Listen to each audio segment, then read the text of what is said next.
लोग कहने लगेंगे कि वो जादुई या रहस्यमयी है, सिर्फ इसलिए कि बोध का अलग आयाम खुल गया है। अगर आप अपनी ऊर्जा प्रणाली को उसकी उच्चतम संभावना तक सक्रिय करें तो सौंपना स्वाभाविक रूप से होता है। अगर आपके 84 चक्र सक्रिय हैं तो आपने बहुत सारी सीमाएं पार कर ली हैं जो आमतौर पर लोग सोचते हैं कि अति मानवीय हैं।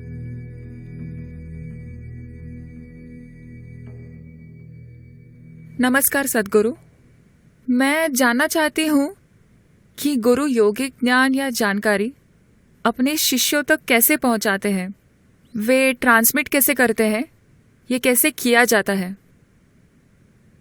ये काम कैसे करता है?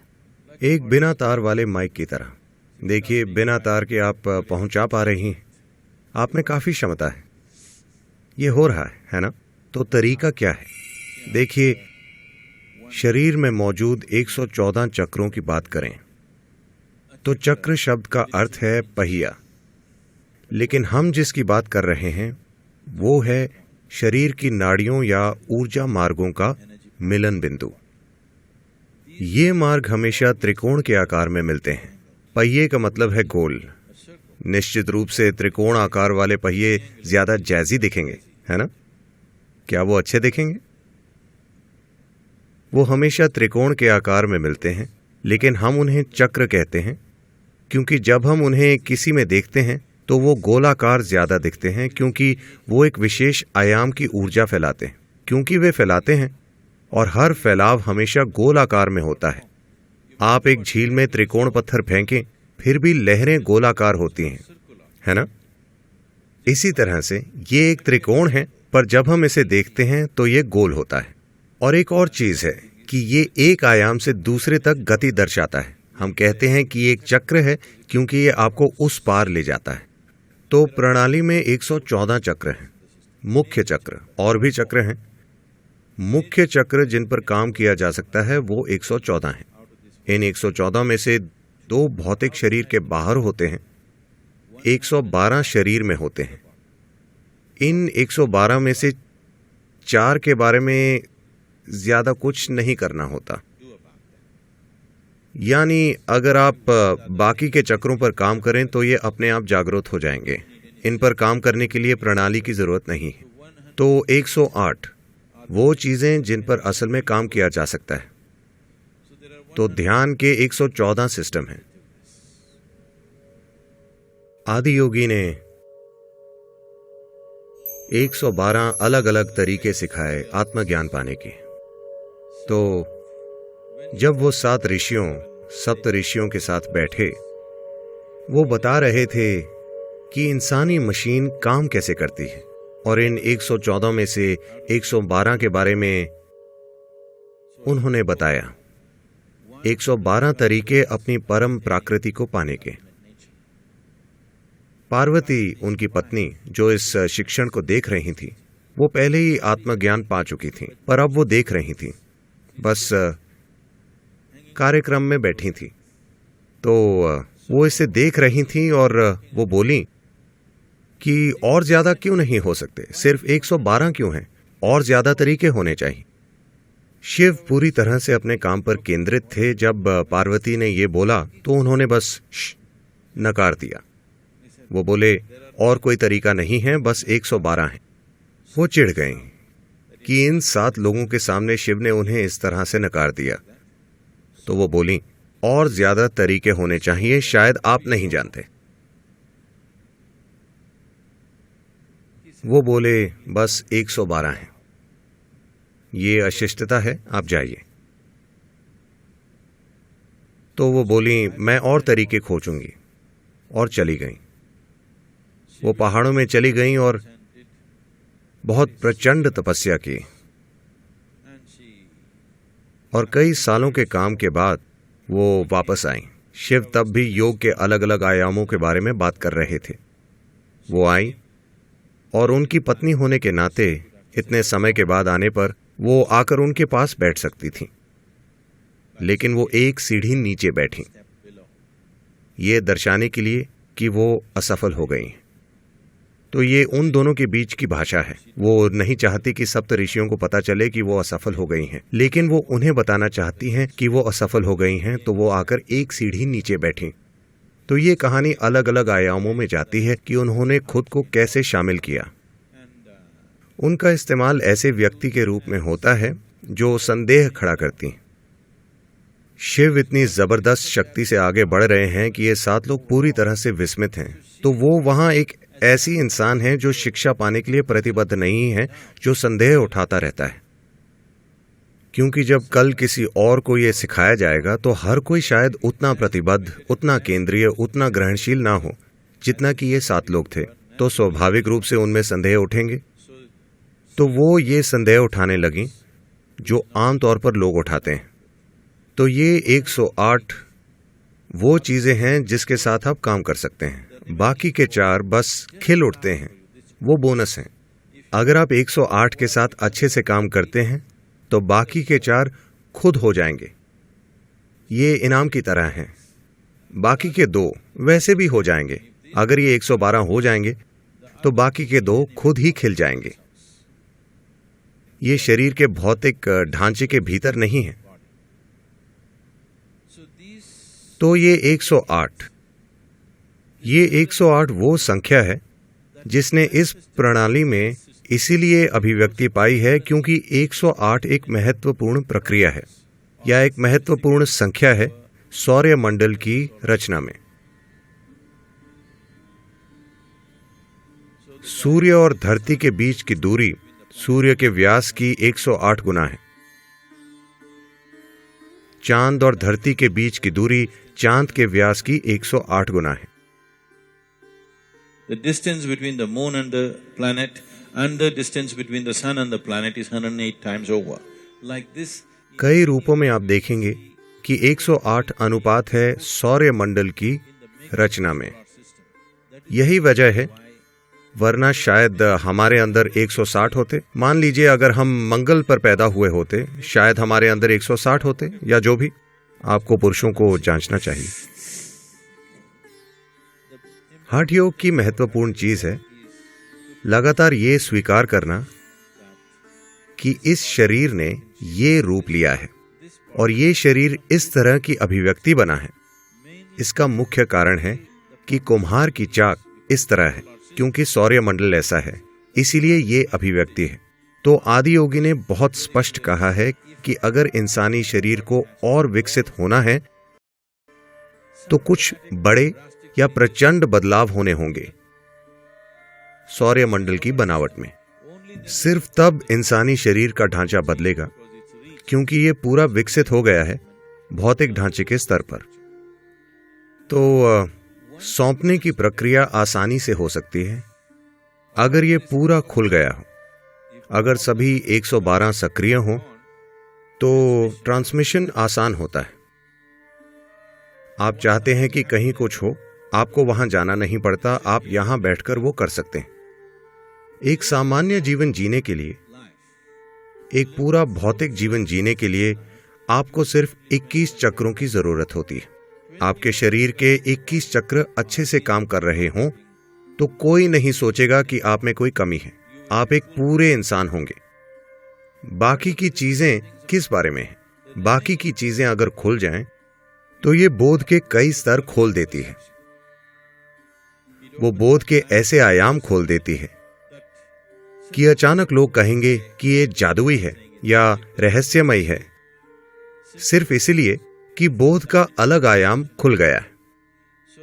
तो सिर्फ 21 की जरूरत है एक पूरा जीवन जीने के लिए। बाकी सिर्फ बोध के ऊंचे आयामों के बारे में है कि आप बस इंसान नहीं हैं। दूसरे लोगों की समझ में आप बिल्कुल इंसान हैं। ये इंसानी सिस्टम है। because most human beings do not, the majority does not flower. क्योंकि ज्यादातर लोग नहीं खिलते। देखिए फिलहाल तमिलनाडु के नारियल पेड़, मुझे लगता है हमारे पेड़ों में 90 नारियल हर साल मिलते हैं प्रति पेड़। तमिलनाडु का एक बेहतर तरीके से व्यवस्थित खेत 120 से 125 नारियल देता है। केरल में यही नारियल का पेड़ 45 से 50 नारियल देता है। यही नारियल का पेड़ कर्नाटक और पश्चिम बंगाल में 240 से 250 नारियल देता है। खेती का फर्क है। तमिल किसान काली कपास की जमीन में नारियल उगाने की कोशिश कर रहे हैं और सोच रहे हैं कि ये सबसे उपजाऊ जमीन है। काली कपास की जमीन चावल, कपास और बाकी चीजों के लिए बहुत उपजाऊ है, ना कि नारियल के लिए। नारियल वहां उगाया जाना चाहिए जहां कुछ हद तक मिट्टी में थोड़े छोटे पत्थर हों। यहां अगर आप देखें तो ये मिट्टी टूथपेस्ट जैसी है। जब आप इस जमीन की सिंचाई करते हैं तो स्थिति बहुत अच्छी होती है। एकदम से नारियल का पेड़ जीवन को महसूस करता है और अपनी जड़ें फैला देता है। जब ये सूखता है तो काली कपास की जमीन इतनी जबरदस्त तरीके से सिकुड़ती है, आप देखेंगे दरारें आ जाती हैं, तो ये सभी जड़ों को दबा देता है। जड़ों के सिरे कुचले जाते हैं और ये बढ़ नहीं पाता। Every time it puts out, when it dries, it gets hurt. हर बार ये जड़ों को बढ़ाता है और मिट्टी सूखने पर इसे पीड़ा पहुंचती है। इसके लिए कुछ पथरीली जमीन की जरूरत है। आप यह आजमा सकते हैं। आप पत्थर का एक छोटा सा टुकड़ा अंदर रखें, जमीन के 2 फीट नीचे, उसे पानी दें। 15 दिन बाद उसे खोलें, सब कुछ सूख जाएगा। सिर्फ पत्थर के ठीक नीचे थोड़ी सी नमी होगी। तो हमेशा नारियल का पेड़ अपनी जड़ों के सिरे पत्थरों के नीचे रखता है, क्योंकि उसे पता है कि वहां हमेशा गीलापन होता है, हमेशा नमी होती है और वो सुरक्षित रहेगा, कुचला नहीं जाएगा। इंसान के साथ भी ऐसा ही है। इंसान अपनी पूरी क्षमता में तब तक नहीं खिलेगा जब तक कि आप उसके लिए सही वातावरण नहीं बनाएं, भीतरी और बाहरी, पर सौभाग्य से मुख्य रूप से भीतरी। क्योंकि हम हिलते डुलते हैं, हम पेड़ों जैसे नहीं हैं। हम एक ही जगह खड़े होकर हमेशा एक ही वातावरण में नहीं रह सकते। लेकिन ऐसे लोग हैं जो ये करते हैं। भारत में ये संस्कृति है, इसे क्षेत्र संन्यास कहते हैं। क्षेत्र संन्यास मतलब हम एक दायरा तय कर देते हैं। मान लीजिए यहाँ हम ध्यान लिंग को केंद्र बनाकर एक दायरा तय करते हैं। हम कहेंगे यहाँ तक ऊर्जा बहुत ज्यादा है, तो वो जो हर समय उसी में सराबोर रहना चाहते हैं, वो एक संकल्प लेंगे कि वो इस दायरे से बाहर कभी नहीं जाएंगे। इस घेरे को वो कभी छोड़कर नहीं जाएंगे, वो हमेशा बस उसी में रहेंगे। ये एक सरल बुद्धिमानी है। एक नारियल पेड़ की तरह अगर वो पहाड़ पर चढ़ना चाहे, वो यहाँ काफी अच्छा उगता है, लेकिन अगर आप उसे पहाड़ पर लगाएं तो एक दिन में वो खत्म होने लगेगा। हवाएं, क्या आप पहाड़ पर गए हैं? अगर आप 7वें पहाड़ पर जाएं तो लगभग हर मौसम में हवाएं कम से कम 50 से 60 किलोमीटर की रफ्तार से आती हैं। हवाओं के मौसम में ये 120 से 140 किलोमीटर प्रति घंटा हो जाती हैं। अगर आप वहां खड़े हों तो ये आपको कहीं फेंक देगी, ये इतनी शक्तिशाली है। तो अगर ये वहां जाकर खड़ा होता है तो ये 1 घंटा भी नहीं टिकेगा। तो इसका यहां रहना बेहतर है। लेकिन पेड़ स्थिर होते हैं, हम चलते फिरते हैं। हमारे लिए एक बाहरी वातावरण बनाना जो हमेशा मददगार हो मुश्किल है। तो कुछ लोग ये कदम उठाते हैं जिसे क्षेत्र संन्यास कहते हैं। वो उस स्थान से बाहर नहीं जाएंगे, वो एक घेरा तय कर लेते हैं और बस वहीं रहते हैं। तो क्योंकि आप उस बाहरी वातावरण को सोखना चाहते हैं, लेकिन भीतरी वातावरण सबसे महत्वपूर्ण है एक इंसान के लिए। यानी वो अपनी भीतरी जगह कैसे रखता है, मतलब वो अपने आसपास एक कवच बनाता है। आप एक घेरा बनाते हैं अपने आसपास, एक सुरक्षा घेरा, ताकि आप जहां भी जाएं, जहां तक आपका सवाल है, आप हमेशा उसी वातावरण में होते हैं। ये ऐसा है कि आप एक हवाई जहाज में जाते हैं, वो 35,000 फीट ऊपर जाता है। निश्चित रूप से आपका शरीर वहां जिंदा नहीं रहेगा, पर वहां आप एक घेरे में हैं, एक दबाव से भरपूर कमरे में, इसीलिए आप ठीक रहते हैं। सबमरीन के साथ भी यही है। आप सागर में उस दबाव को नहीं ले सकते, लेकिन आप सुरक्षित हैं, इसीलिए आप ठीक रहते हैं। तो इसी तरह आप अपने आसपास ऊर्जा का घेरा बनाते हैं कि आप जहां भी जाएं, आप उसका हिस्सा नहीं बनते। आप अपने ही घेरे में होते हैं जिसके साथ आप चलते हैं। आप अपना कक्ष साथ लेकर चलते हैं। आप किसी की जगह में नहीं घुसते, आप अपनी छोटी सी जगह साथ लेकर चलते हैं जहां भी आप जाते हैं, वरना आप खुद पर सीमाएं डाल देते हैं। लेकिन महत्वपूर्ण चीज ये है कि सभी चक्रों के सक्रिय होने का मतलब है आप आसानी से जो चाहें किसी को सौंप सकते हैं। समस्या हमेशा ग्रहणशीलता की होती है। मैं ये कहता रहा हूं, मैंने ध्यानमयता में ऐसे लोगों को दीक्षा ज्यादा दी है जिन्हें मैं कभी नहीं मिला या देखा। उन लोगों की तुलना में जिनके साथ मैं बैठता हूं और कार्यक्रम संचालित करता हूं। हमने कार्यक्रम ज्यादा से ज्यादा कुछ करोड़ लोगों के लिए संचालित किए हैं, लेकिन हमने उससे कहीं ज्यादा लोगों को दीक्षित किया है। वो ध्यानमय हैं, पर कई मूर्खों को ये नहीं पता कि वो ध्यान कर सकते हैं। जब वो बैठते हैं ध्यान के लिए नहीं, उन्हें ये भी नहीं पता कि उन्हें ध्यान करना चाहिए। अगर वो कहीं बैठते हैं तो उनका हर चीज का अनुभव दूसरों से कहीं बेहतर होता है, पर उनमें से कई लोगों में इतना दिमाग नहीं है कि समझ पाएं कि वो स्वाभाविक रूप से ध्यानमय हो रहे हैं। बिना किसी कोशिश के किसी तरह से वो बैठ पाते हैं। अन्य लोग नहीं बैठ पाते, लेकिन उनका जीवन का अनुभव दूसरों से कहीं बेहतर है क्योंकि वो ध्यानमय हैं और उन्हें सीधा दीक्षा मिली है। तो हम किसी को भी ये सौंप सकते हैं। ग्रहणशीलता की समस्या है। ग्रहणशीलता पैदा करने के लिए बहुत काम करना है।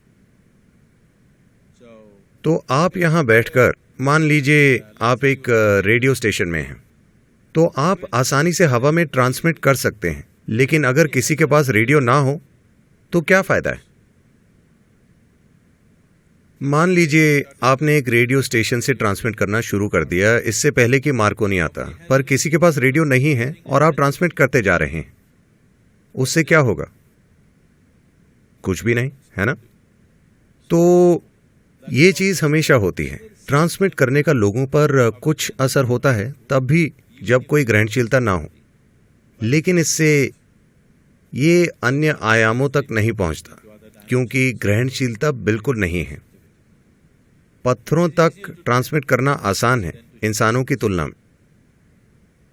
मैं ये कोशिश नहीं कर रहा कि पत्थरों की तारीफ और आपका अपमान करूं, लेकिन पत्थर तक ट्रांसमिट करना आसान है क्योंकि कुछ किस्म के पत्थरों में जरूरी भौतिक समग्रता होती है, लेकिन उनमें दिमाग नहीं होता। वो खुद को चीजों से दूर नहीं करते। देखिए, इंसानों के साथ समस्या ये है कि मुख्य रूप से उसने विचारों का इस्तेमाल करके अपनी कई स्वाभाविक क्षमताएं खो दी हैं जो उसमें पहले ही थीं। क्या लोग विचारों का इस्तेमाल करके आनंद नहीं खो रहे? क्या ऐसा नहीं? How they were when they were children. वो बचपन में कैसे थे? क्या वो विचारों का इस्तेमाल करके अपने आनंद, प्रेम और स्वाभाविक चीजों से दूर नहीं हो रहे? तो इंसान विचारों के इस्तेमाल से चीजें खो रहे हैं। इस वजह से आप उन्हें जो भी दें वो विचारों का इस्तेमाल करके उसे छोड़ देते हैं। आप आज उन्हें कुछ सिखाइए। आपने देखा है, आप में से कई लोगों ने, वो भाव स्पंदना में आते हैं और हम उन्हें जबरदस्त अनुभव देते हैं। वो वाकई शक्तिशाली होता है। हुफ, हर कोई अनुभव पाता है। वो शानदार और परम आनंद में होते हैं, लेकिन 6 महीने के बाद वो विचारों का प्रयोग करके उससे बाहर आ जाते हैं। तो हर कोई ये नहीं जानता कि अपने विचारों का रचनात्मक तरीके से कैसे इस्तेमाल किया जाए। मुख्य रूप से वो खुद को खुशहाली से बाहर ले आते हैं। वो बचपन में काफी ठीक थे, उन्होंने विचारों के इस्तेमाल से खुद को बिगाड़ लिया। तो विचार हमेशा इंसानों के फायदे के लिए काम नहीं करता। ज्यादातर लोग ये नहीं जानते कि इसका अपनी खुशहाली के लिए कैसे प्रयोग करें। मुख्य रूप से लोग उसे अपने खिलाफ इस्तेमाल करते हैं। अगर आप ऊर्जा सिस्टम को उसकी पूरी संभावना तक सक्रिय करें तो ट्रांसमिट करना स्वाभाविक होता है। आपको पूरा रास्ता भी नहीं तय करना पड़ता। अगर आप 63 चक्र सक्रिय कर लें तो आप काफी शक्तिशाली तरीके से ट्रांसमिट कर सकते हैं। ये प्रतीक है तमिल संस्कृति का, जो 63 नयनमार पर आधारित है। वो उन्हें 63 संत कहते हैं जिन्होंने तमिल संस्कृति को बड़े रूप में रूपांतरित किया। वो हर किसी के जीवन में अध्यात्म ले आए। एक चीज है कि 63 लोग, हो सकता है ज्यादा लोग रहे हों, लेकिन प्रतीक बनाने के लिए उन्होंने वो लोग छोड़ दिए और सिर्फ 63 बताए। आप किसी भी मंदिर में जाएं, आपको छोटी छोटी मूर्तियां मिलेंगी, 63 मूर्तियां, क्योंकि अगर आप में 63 चक्र सक्रिय हैं तो हम कहते हैं कि आप एक संत हैं, आप बनने लगे हैं, शुरुआती संत हैं। अगर आप में 84 सक्रिय हैं तो आपने कई सीमाएं पार कर ली हैं जो आमतौर पर लोग सोचते हैं कि अति मानवीय हैं। अगर आप 108 तक पहुंच जाएं, इसका मतलब है कि आप पूरे वहां तक पहुंच गए। 114 या पूरे सक्रिय होने का मतलब है आप और वो एक हो गए हैं, कोई फर्क नहीं है। अगर आप ग्रहणशील हो जाएं तो मुझे वहां आकर आपको चीजें समझाने की जरूरत नहीं। किसी को आपको ये नहीं सिखाना होगा कि कैसे झुकना है, क्या करना है। आप इंसानी मशीन के बारे में सब कुछ जान जाएंगे। सब कुछ, इसके मूल से इसके परम तक।